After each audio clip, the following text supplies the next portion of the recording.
एक बार एक जवान लड़का बौद्ध भिक्षु के पास जाता है और कहता है, गुरुवर, मेरी ही किस्मत इतनी खराब क्यों है?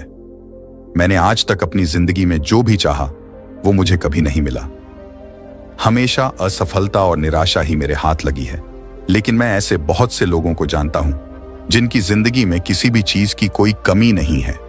उन्होंने अपने जीवन में जो कुछ भी चाहा वो सब उन्हें मिला है।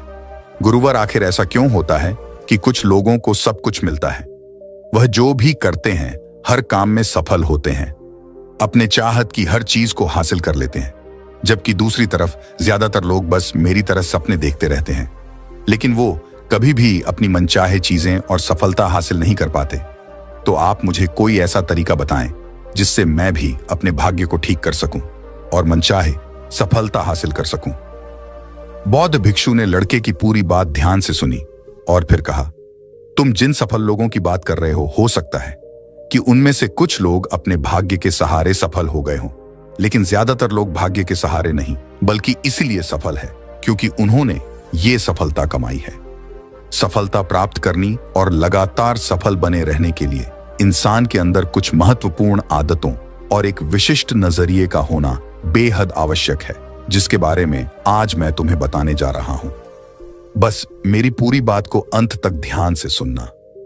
व्यक्ति ने कहा, जी गुरुदेव, मैं आपकी पूरी बात को ध्यान से सुनूंगा। बौद्ध भिक्षु ने कहना शुरू किया, हम सही तरीके और शांत मन के साथ सोचकर जीवन में आने वाली हर चुनौती का समाधान खोज सकते हैं। हम सबको अपने शून्य की खोज करने का प्रयास करना चाहिए। शून्य को खोजने का अर्थ एक ऐसी मानसिक अवस्था को प्राप्त करने से है जहां प्रेम, अच्छा स्वास्थ्य, ध्यान और खुशियां हैं, जहां कोई रोग नहीं है, कोई द्वेष, कोई चिंता, कोई युद्ध नहीं है, बस है तो सिर्फ शांति और खुशी। अपने शून्य के नजदीक पहुंचने के लिए हमें वो करते रहना चाहिए जो करना हम पसंद करते हैं। हमें हर रोज खुद से यह प्रश्न करना चाहिए कि क्या हम अपने लक्ष्य के प्रति पूरी ईमानदारी से मेहनत कर रहे हैं? क्या हम सकारात्मक और अच्छे विचार रखने वाले दोस्तों के साथ जुड़े हुए हैं? क्या हम अपने कर्तव्यों के प्रति ईमानदार हैं? क्या हम अपने खाली समय का सही से उपयोग कर रहे हैं?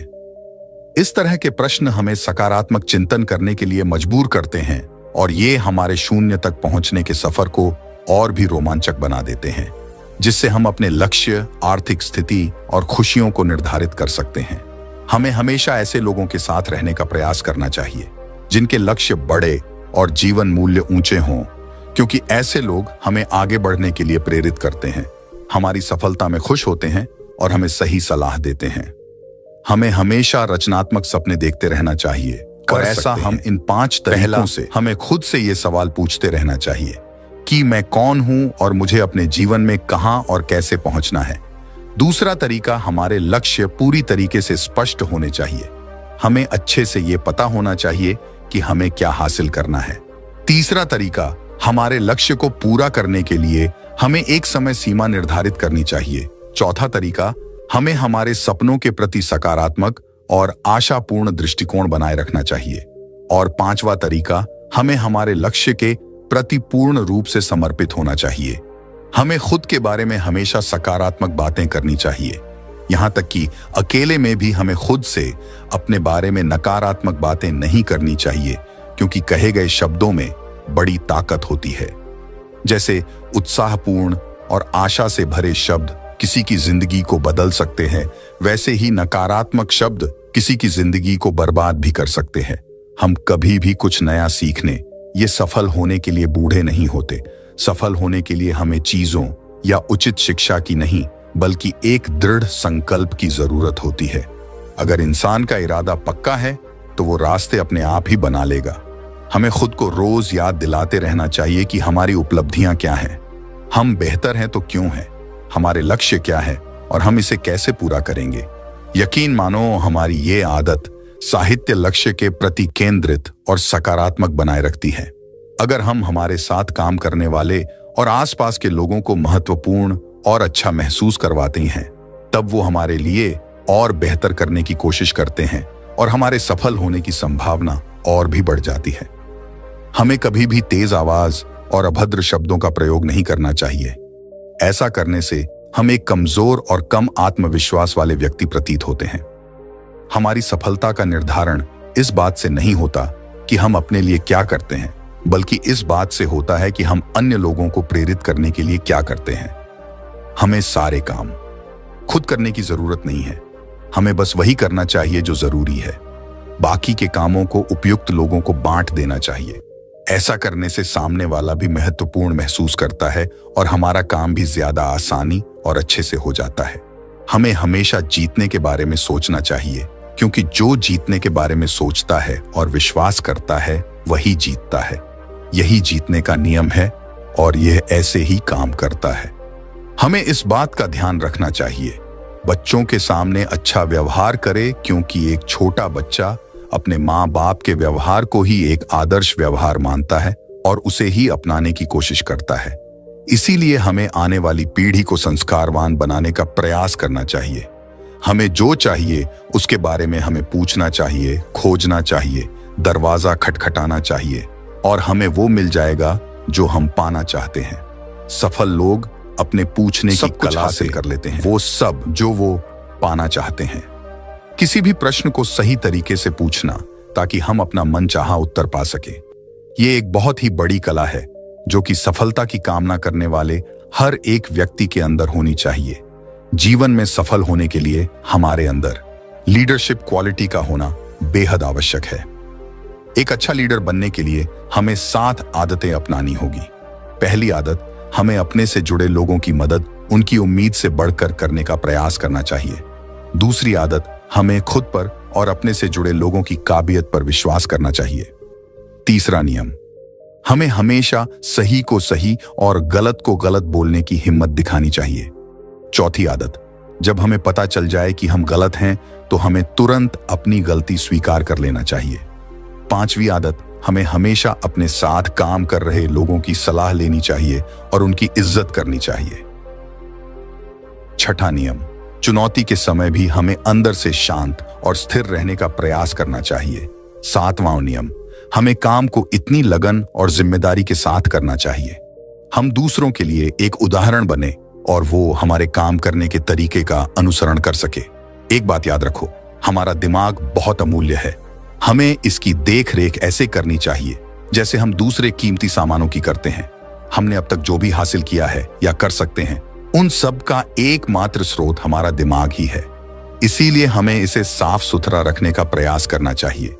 इसके लिए हमें बुरी, दहशत भरी, नफरत भरी और नकारात्मक बातें फैलाने वाले लोगों से दूर रहना चाहिए और ऐसे लोगों का साथ करना चाहिए जिनके लक्ष्य बड़े, सकारात्मक हो। हमें कभी भी जिम्मेदारियों से भागना नहीं चाहिए, क्योंकि जिम्मेदारी ही हमें एक मजबूत और अनुभवी इंसान बनाती है, जो कि बाद में हमारी बड़ी सफलता का कारण बनते हैं। हमें हमारे काम के लिए उन लोगों से सलाह लेनी चाहिए जो पहले ही उस काम में सफल हो चुके हैं या उस क्षेत्र के जानकार हैं, न कि उन लोगों से जो असफल होकर लोगों के बीच उस काम के प्रति डर फैलाते रहते हैं। हमें हमारे अतीत, वर्तमान और आसपास के लोगों के बारे में हमेशा अच्छा ही बोलना चाहिए, और अगर हम किसी के बारे में अच्छा नहीं बोल सकते तो हमें चुप रहना चाहिए। हमें कुछ पाने के लिए उससे ज्यादा देने के लिए तैयार रहना चाहिए। हमें दूसरों के साथ भी वैसा ही व्यवहार करना चाहिए जैसा हम चाहते हैं कि वो हमारे साथ करें। हमें बिना उनसे कोई उम्मीद रखें लोगों की सहायता करने का प्रयास करना चाहिए और उस ब्रह्मांड शक्ति का धन्यवाद अदा करना चाहिए। उसने हमें मदद करने के लायक बनाया। ऐसा करने से हम अंदर से खुश और अपने काम के प्रति उत्साहित महसूस करते हैं। हमें लोगों को उपहार देने की कला आनी चाहिए। हम सही तरीके से उपहार देकर किसी का भी दिल जीत सकते हैं। उपहार देने के कुछ तरीके हैं जिनके बारे में हमें पता होना चाहिए। फूलों के गुच्छे, महंगे टोकरी जैसे उपहारों से भी ज्यादा अगर कुछ सामने वाले के दिल कुछ होता है तो वह है हमारे अमूर्त उपहार, जैसे हमारे किसी अपने के पास जाकर उनके साथ थोड़ा समय बिताना, किसी बीमार दोस्त के घर जाकर उसका हाल चाल पूछना, हमारी सहायता करने वाले लोगों का सार्वजनिक रूप से धन्यवाद अदा करना इत्यादि। हमें किसी को उपहार देने से पहले उस उपहार को उस व्यक्ति के अनुरूप बनाने का प्रयास करना चाहिए जिसे हम उपहार देने वाले हैं। हमें उपहार देते समय उसकी कीमत पर नहीं बल्कि उपहार लेने वाले का उस उपहार के साथ भावनात्मक लगाव बढ़ाने पर ध्यान देना चाहिए।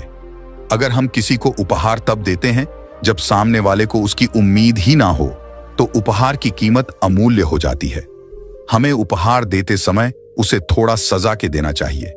जैसे एक व्यक्तिगत पत्र या फूल के साथ हमें हमारे साथ काम कर रहे लोगों के विचार, अच्छे सुझावों और उनके बुद्धिमत्ता की प्रशंसा करनी चाहिए। उन्हें काम से जुड़े मुद्दों पर निर्णय लेने के लिए प्रोत्साहित करते रहना चाहिए। ऐसा करके हम उनके मनोबल को बढ़ाते हैं और वो खुद को महत्वपूर्ण, उपयोगी, वो आवश्यक महसूस करते हैं और हमारे प्रति उनका विश्वास और भी बढ़ जाता है। हम दूसरों पर अपना सकारात्मक प्रभाव उनके मन और आत्मा को सही पोषण देकर आसानी से बना सकते हैं और ऐसा हम उनकी सुंदरता, पहनावे, कामयाबी, घर के सामानों आदि की सच्ची प्रशंसा करके और उनके घर परिवार के बारे में बातचीत करके कर सकते हैं। जब हम किसी को बोलने के लिए प्रोत्साहित करते हैं और उन्हें ध्यान से सुनते हैं, फिर चाहे वो अपनी सफलता के बारे में बता रही हूं या अपनी समस्याओं के बारे में, हमारा उनको ध्यान से सुनना उन्हें अच्छा करवाता है और ऐसा करके हम उनका विश्वास और समर्थन दोनों जीत सकते हैं। हमारी लोगों को ध्यान से सुनने की आदत हमें उनकी नजरों में प्रभावी और गंभीर व्यक्ति बनाती है। हमारी हो रही बुराई इस बात का प्रतीक है कि हम आगे बढ़ रहे हैं और जब हम पलटकर अपनी बुराई का जवाब नहीं देते तो हम उसके नकारात्मक प्रभाव को वहीं निष्क्रिय कर देते हैं। श्रेय और तारीफ मिले ना मिले, हमें अपना सर्वश्रेष्ठ देते रहना चाहिए। अभी हमारे काम का श्रेय भले ही कोई और लेता रहे, लेकिन सही समय हमें हमारे काम का पुरस्कार दिलवा ही देता है। जो लोग हमारे बारे में गलत बोलते हैं और हमारे काम का श्रेय लेने की कोशिश करते हैं, आशा करते हैं ये वीडियो आपको पसंद आई होगी। धन्यवाद।